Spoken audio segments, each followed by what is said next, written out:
Frankie Bonton is a Chagossian living in Britain. You know, my mum passed away in September this year, and one of her last wishes was to go there to see her island one more time. His diaspora community has vowed to protest a deal struck between Britain and Mauritius that determines the future of their homeland without consulting them.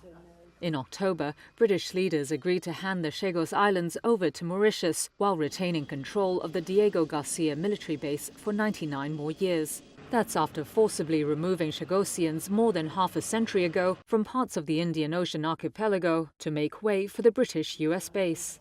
Our people were sacrificed for Mauritius independence, for this military base, for the defense purpose of the West. What about us? What do we gain in return? A life in exile? Bonton's family and the rest of the population were shipped to other British colonies in Africa, including Mauritius. Many were later allowed to move to Britain. Under the new deal, Mauritius can undertake a resettlement program on all islands except Diego Garcia. That's the archipelago's largest island and where most Chagossians lived.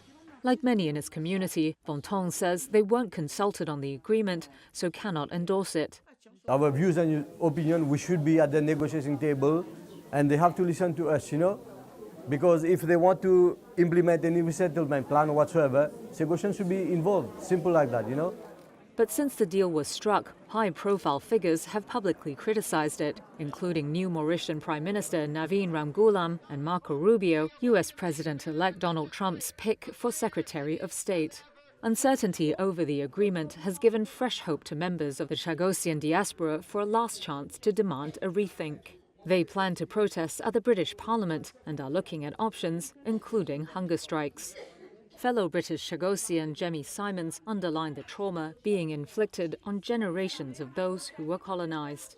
If the government had bothered to ask any of the natives, even the descendants, they would have known that we are so set against this, because the pain that we went through, my grandparents' mother went through when they were exiled, there's no words for it. And for them to now lose their culture, their identity, and being told that they're not Chagossians anymore, they're going to be Mauritians, that is heartbreaking.